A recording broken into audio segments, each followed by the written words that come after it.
If you took a short list of the greatest players who've played the game over the last 130, 140 years, and you decided it's going to be a very small short list, we're going to be very selective here, very small short list, then the person sitting opposite me would make everybody's very small short list, and that's why I'm really excited, Warne, to be with you. Thanks, Harsha. It's always nice to catch up with you too, mate. Yeah, and what you've achieved here with the Royals, I know you've had a stunning, embellished career with the Australian cricket team, but what you've achieved with the Royals must satisfy you enormously. Yeah, look, I was very lucky to play in a pretty special time of Australian cricket. I sort of got in there in the squad in first class cricket, late 80s, and then started playing early 90s. So sort of saw the turnaround of Australian cricket when they won the 87 World Cup, 89 Ashes, and I sort of got involved then. I was the first young player with Bruce Reid and Jeff Marsh and David Boone, Alan Border, etc. They sort of made me feel welcome, even though I didn't know many of the teams. I got smashed all over the park against India. It's Ravi Shastri, which he keeps reminding me of all the time. Thanks, Rav.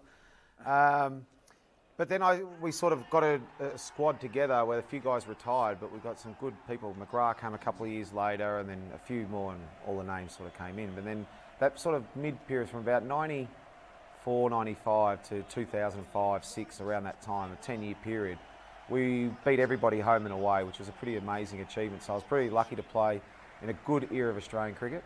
But then, to achieve what we did in the first year at the Royals was something I think all of us at Rajasthan were pretty proud of, thinking that the squad we had, the players we had, compared to everybody else, and then to go off and win it was, as captain and coach of that, to have the faith of the owners and that to put me as captain coach and sort of create an environment which I always thought cricket should be played.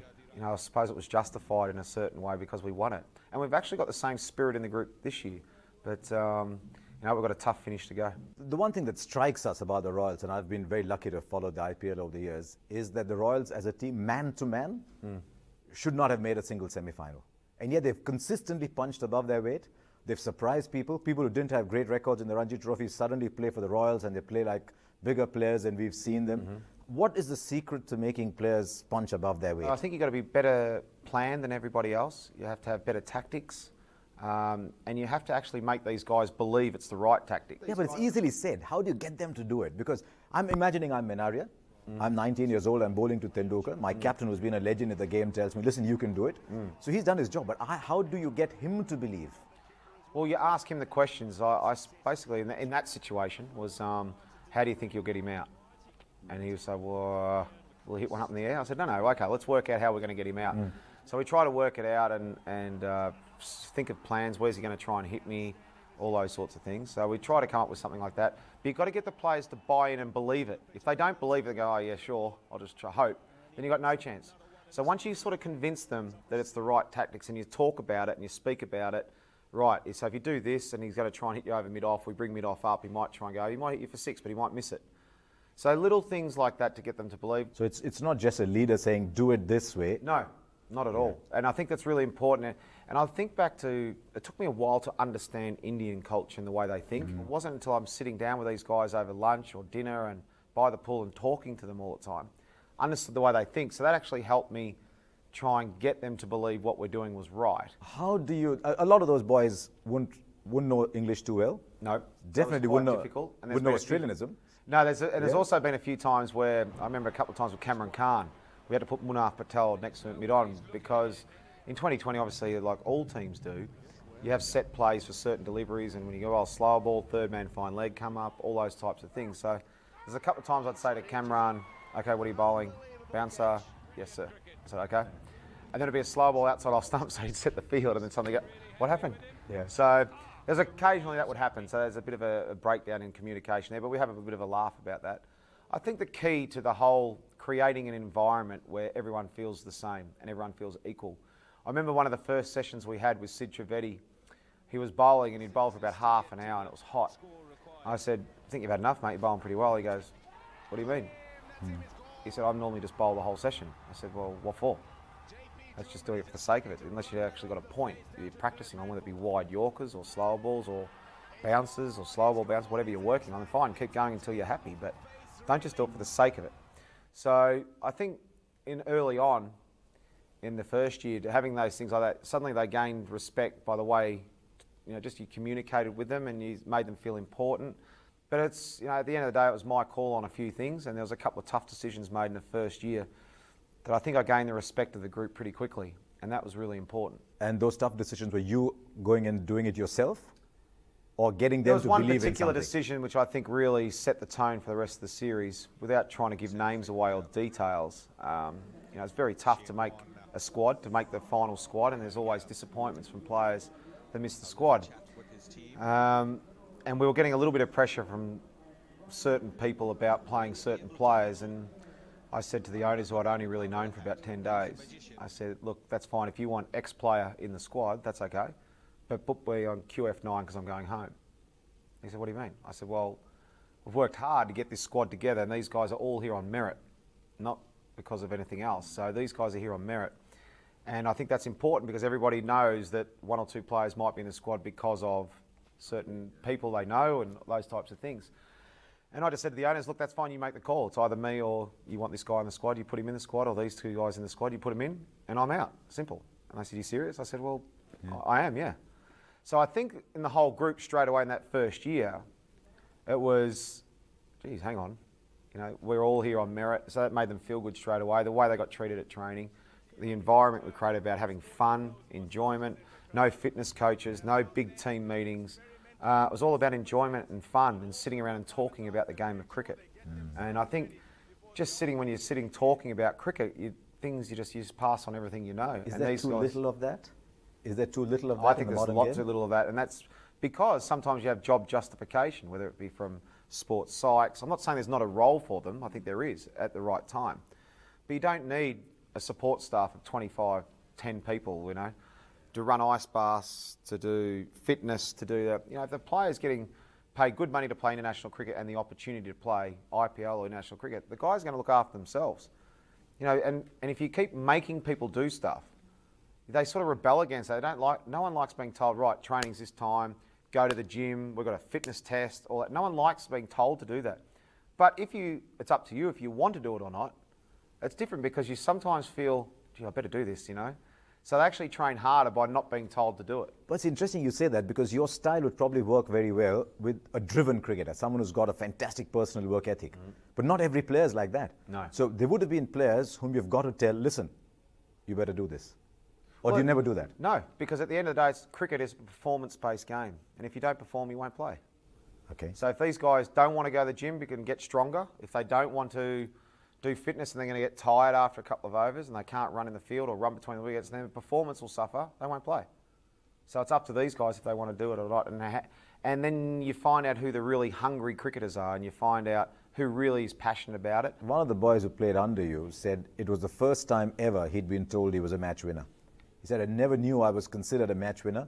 And Warne told me, if I pick you in my 11, it's because I believe you can win a game. And he said that was the first day I walked onto the field, walking about 2 inches higher.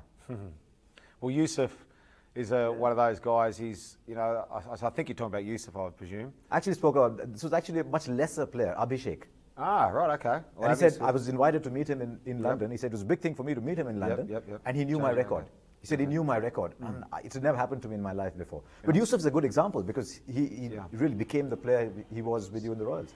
He was, and there's a few guys that can turn games, and you need match winners in your side. You don't want guys that can bowl there or thereabouts all the time, bits and pieces. You want guys that can turn the course of a game. Which leads me to my question, actually, this is what I wanted to ask you. What do you look for in a player? How do you identify a match winner? What do you look for? Well, I think everyone can be a match winner. It's just whether they, I think if they are prepared to, that every ball they bowl, 24 balls you can bowl maximum. If that's if you're going to bowl a bouncer, if this is the best bouncer I've ever bowled, this is the best slow I've ever bowled, they're going to be the best Yorker, and they've got that attitude about it, then they don't just bowl the ball, I've got hit for 6, it's 20-20, I can get hit for 6. So generally it's about an attitude thing, so you look for an attitude from a player straight away. You look for different things, the little things, whether they help out other players, whether they throw balls to other players, whether they just do their own thing and don't worry about anybody else. You look for their technique, you look at different scoring opportunities, you look at match awareness, summing up situations of the game. If they sum up the situation of the game like you need a boundary off the last ball, or you've got to get a single here, or they bring mid-off up and you can manipulate the field and hit one down so you get mid-off back so then there's an easy single. if you look at players that can do those sorts of things, then you know they think about the game. So once they think about the game, you know they've got half a chance. I know you don't rate John Buchanan very much, but he said something something interesting. I know you don't. He said something interesting to me once, and he said leadership is about not just knowing the cricketer who takes the field, but understanding the whole person. Yeah. And yet, without quite saying it, that's also what you do. But you probably word it differently, you probably approach it differently. Yep. But the guy who's playing I've for got you... common sense, Harsh. Yeah, okay, whatever. Common sense is another way of putting it. But is that what you strive to do as a leader?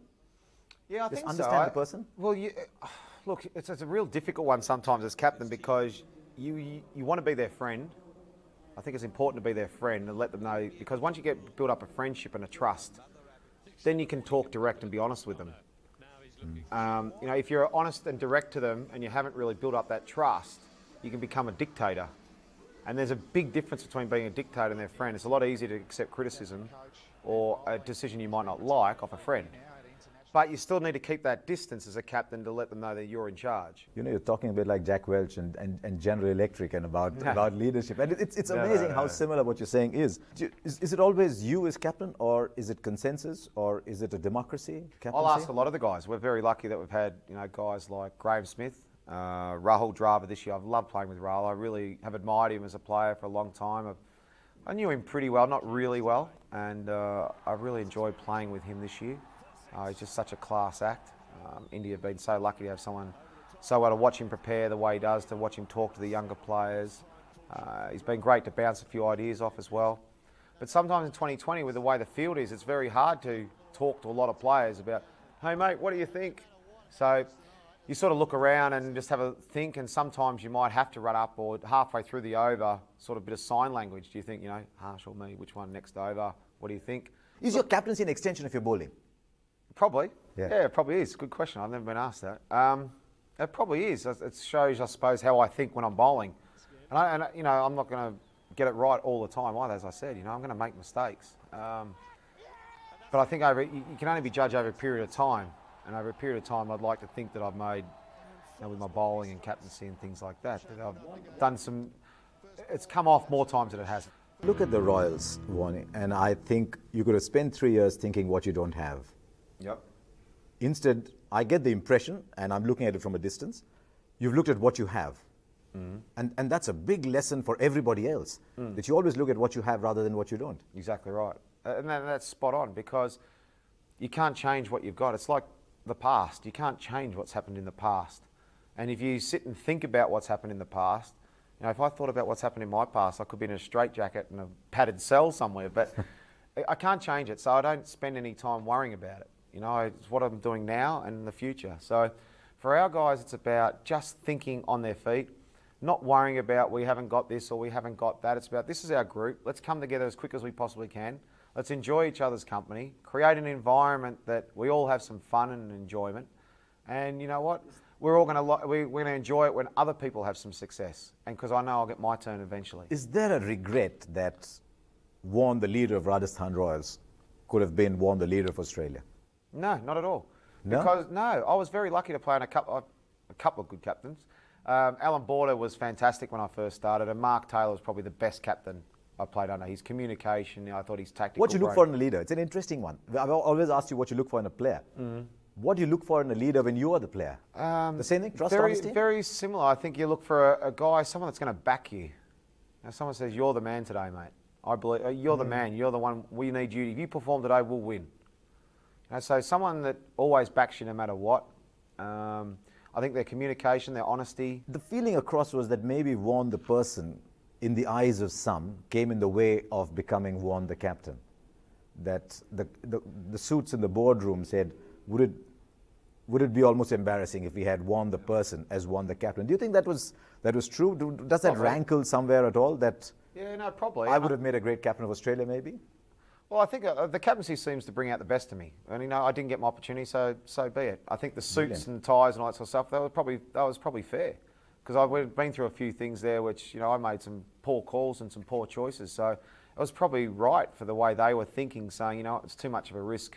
You know, he's a bit, you know, anything could happen at that stage of my life. So I understand that, and I don't regret it one bit. But yeah. I think looking back, it would have been nice to have the opportunity, but I can't do anything about it. And so I don't spend any time. I don't sit there and think, God, I wish I had the opportunity to captain Australia. It's a great way to Not live. once. It's a great way to live because a lot of people can say that, but very few people can actually believe in that. Well, I live that. Yeah. I live it. I don't just say that. It's just, that's exactly how I think. You've seen as much Indian talent now as anybody can. Are there names that you look at and say, wow, Yeah. you're a good players? You saw Kohli in the first year and you go, geez, there's something about this kid that he can play. Even though he didn't play the short ball well, he just had, I'm not saying a strut, but because there's too many young players, not just Indian cricketers around the world that have played a couple of games and starting to strut. Way too many. You've got to earn your stripes first. There's a lot. But I think that the one thing is with those players that the IPL has done, to mix with international players, to have the exposure with big crowds that they'd never played. Like Manaria, first game here, I couldn't get his attention. I was going, because I said, at all times you must watch me so I can just move like this rather than look like a traffic cop. I don't want to look like a traffic cop. Was he starry-eyed? He was like this. I've never seen so many people. Cheerleaders, he was loving it. Oh, I thought he was saying, is this really Shane Warne? No, because that was something you must have come across. Well, he was like, is this really Shane Warne? Well, see, I don't see myself like that, so I don't think like that. But it was actually gave me another thing just to remind me that some of these younger players have never experienced anything like this. So you've got to be a little bit patient with a few of the way they play, But to me, Sharma's the one. Rohit Sharma's got all the talent in the world. If he could just get his mind right and get his attitude right and look to try, if he just thought about if his one thought was, I want to become the best cricketer I possibly can. Every morning he woke up and decide whether it be training, talk to Sachin, ask him, say, can I please have lunch with you? Can I have dinner with you? I'd be hanging out of his pocket. How do you think about batting? How do you approach it, this condition? Every minute of the day until Sachin says, mate, can I have 5 minutes, please? But I'd be pestering, I'd be a badger to him. And when he's playing with, Malinga, what do you look for? How are you trying to get batsmen out? He should do that. And every morning he wakes up, how am I going to become the best cricketer I can possibly be? And he could be a match winner, world beater, and one of the best Indian cricketers ever. He's got that much talent. Well, I could talk to you for 10 hours, maybe. But thank you very much for doing this. And it's just fascinating listening to your thoughts. And in a sense, I think the game's getting too modern and losing out on what made the game great. And it's wonderful to hear those thoughts from you. Thank you so much for joining us. And I hope India's made an impression on you. Suddenly, I'm Indian, you're Australian. I hope India's made an impression on you and that you can keep coming back to India. I'll be coming back here for lots of times. I do enjoy coming here. I'm going to miss the IPL, that's for sure. But life goes on. My kids are 14, 12 and 10. I've got some great businesses going on at the moment. 23 years on the road is long enough. You've carried yourself very well. Thank you very much, Warne. Thanks, Harsh. Thanks for your time and thanks for having me on.